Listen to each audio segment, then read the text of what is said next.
School service কমিশনের SLST 2025-এর নতুন চাকরি প্রার্থীদের বিকাশ ভবন অভিযানকে ঘিরে ধুন্ধুমার কাণ্ড। সোমবার চাকরি প্রার্থীরা সল্টলেক করুণাময় চত্বরে জমায়েত শুরু করলে উত্তেজনা ছড়ায়। পুলিশের পক্ষ থেকে সাফ জানিয়ে দেওয়া হয়, বিধাননগরে রাস্তা বা ফুটপাত দখল করে জমায়েত আন্দোলন সম্পূর্ণ বেআইনি। আন্দোলনকারীরা রাস্তা না ছাড়লে পুলিশ আইন অনুযায়ী ব্যবস্থা নেবে। এরপরেও নিজেদের অবস্থানে অনড় থাকেন নতুন চাকরি প্রার্থীরা। বিকেল গড়িয়ে সন্ধ্যা পর্যন্ত চলে এই অবস্থান বিক্ষোভ। তারপরেও আন্দোলনকারীরা তাদের অবস্থানে অনড় থাকায় পুলিশ জোর করে আন্দোলনকারীদের সরিয়ে দেয়। এ নিয়ে চাঞ্চল্য ছড়িয়ে পড়ে এলাকায়। গোটা ঘটনায় পুলিশ প্রশাসনের বিরুদ্ধে একরাশ ক্ষোভ উগড়ে দেন নতুন চাকরি প্রার্থীরা। 60 পেয়েও এইভাবে তাড়িত হয়ে চলে যাচ্ছি। আপনাদের বাংলার মানুষের ছেলে মেয়ে যেখানে পড়ছে সেই জায়গাটা তো সুরক্ষিত। আপনাদের সন্তানের চাকরি পাবে তো, এটা বলতে পারবেন তো? বাবা পড়াশোনা করে ভালো হয়ে সঠিক মানুষ কী করে হবে? আমরা যখন হতে পারলাম না, ওরা হতে পারবে? কোথায় আপনাদের সন্তানদের সুরক্ষা? কোথায় আপনার সন্তানদের ভালো স্কুলে পড়াবেন? কি হবে তাতে? সরকারি চাকরি লাগবে না? আপনাদের তো সবার সরকারি চাকরি লাগবে। এই অবস্থায় দাবি পূরণ না হলে বৃহত্তর আন্দোলনের হুঁশিয়ারি নতুন চাকরি প্রার্থীদের।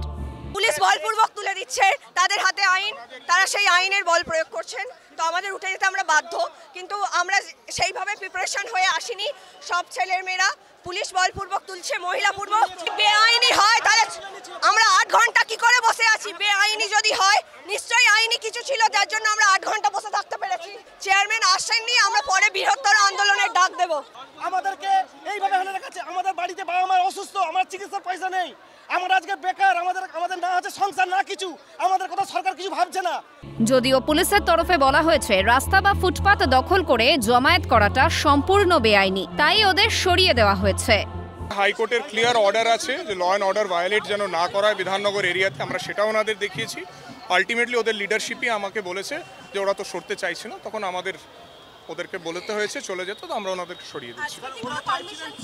না ম্যাডাম, দেখুন রাস্তা ফুটপাত এটা তো একটা পারপাসের জন্যে, রাস্তা গাড়ি চলার জন্য, ফুটপাথ পেডেস্ট্রিয়ান ওয়াকিংয়ের জন্য। এটা 1 নম্বর। 2 নম্বর কথা হচ্ছে যে ওনারা বারবার এটা বলছিলেন যে আমরা আরও লোক আনবো। দেখুন এরকমভাবে বহু লোককে বিধাননগর এরিয়াতে বা কোনো জায়গাতে ওরকমভাবে এনে তো জমায়েত করা যায় না। That is obviously a violation of the law. Permission এটার ছিল তো নাই। এই যে ওনারা যেটা করতে চাইছিলেন সেটারও ওনারা পারমিশন নেননি।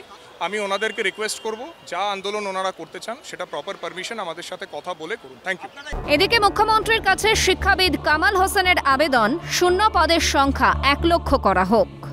মাননীয় মুখ্যমন্ত্রী তিনি চেয়ারে বসে আছেন আর এই শিক্ষক শিক্ষিকাদের চেয়ার থেকে লাথি মেরে ফেলে দিলেন, তাহলে মুখ্যমন্ত্রী আপনি কতটা মানবিক?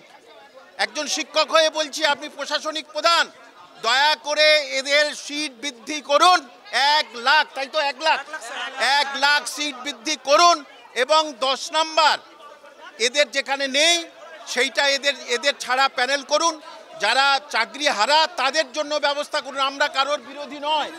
প্রসঙ্গত গত 4 সেপ্টেম্বর একাদশ দ্বাদশ শ্রেণীতে শিক্ষক নিয়োগের পরীক্ষায় বসেছিলেন অনেক নতুন প্রার্থী।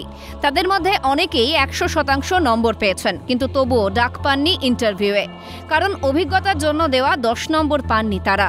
এরই প্রতিবাদে সোমবার করুণাময় থেকে বিকাশ ভবন পর্যন্ত মিছিলের কর্মসূচি নিয়েছিলেন নতুন চাকরি প্রার্থীরা।